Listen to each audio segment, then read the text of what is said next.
guys! இந்த வாட்டி நாங்கள் இந்தியாவுக்கு விடுமுறைக்கு வரும்போது எங்களுக்கு ரயிலில் பயணிக்கணும்னு ரொம்ப ஆசையாக இருந்தது.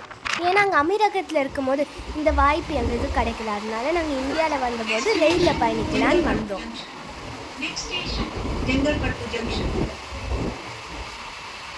நாங்கள் இந்த ட்ரெயினில் செங்கல்பட்டுக்கு தான் போயிட்டு இருந்தோம். அந்த ட்ரெயினில் ஃபுல்லாக அனௌன்ஸ்மெண்ட் நடந்துக்கிட்டே இருந்தது. ஹிந்தியில், தமிழில், இங்கிலீஷ்லன்ட்டு கண்டினியூஸாக நடந்தது. நீங்களே கேட்டீங்கல்ல. இந்த ட்ரெயின் வந்து காற்று கிழிச்சிக்கிட்டு போகும்போது அந்த ஜன்னல் வழியாக பார்க்கும்போது அந்த காற்று நம்ம மூஞ்சில் வந்து படுறது எவ்வளோ ரம்யமாக இருந்தது தெரியுமா?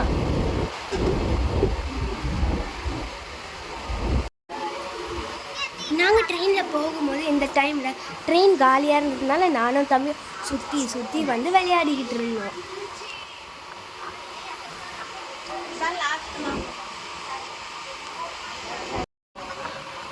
இது மெட்ரோ ட்ரெயின் மாதிரி இல்லாமல் இந்த ட்ரெயினில் ஃபுல்லாக அனௌன்ஸ்மெண்ட் வந்துகிட்டே இருந்தது. எனக்கும் தம்பிக்கும் ரொம்ப கடுப்பாயிடுச்சு.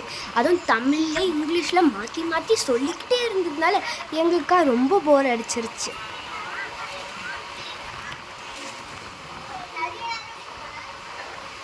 இந்த ட்ரெயின் போகும்போது வேகத்தில் இந்த ரயில் ஃபுல்லாக கட்ட கட்ட கட்ட கட்டன்னு சவுண்டு வந்துக்கிட்டே இருந்தது. கேட்குறதுக்கு நல்லா தான் இருந்தது.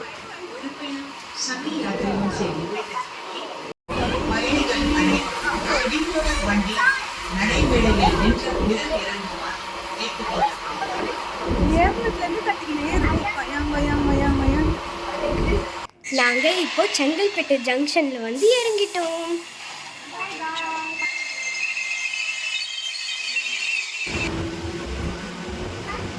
இந்த தண்டவாளத்தை பார்க்கும்போது என் மனசுக்கு ஒரு சின்ன கவிதை தான் ஞாபகம். யார் விலகி சென்றாலும் நம் வாழ்க்கை நின்று போகாது. ரயில்கள் போன பின் தண்டவாளங்கள் விரிச்சோடி போகலாம். ஆனால் தண்டவாளங்களை தேடி ரயில்கள் வந்தே ஆக வேண்டும். இதுதான் வாழ்க்கை.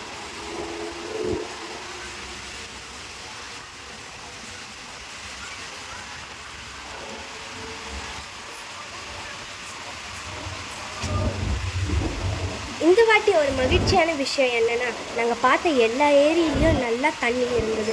ஏன்னா மழை பெஞ்சது.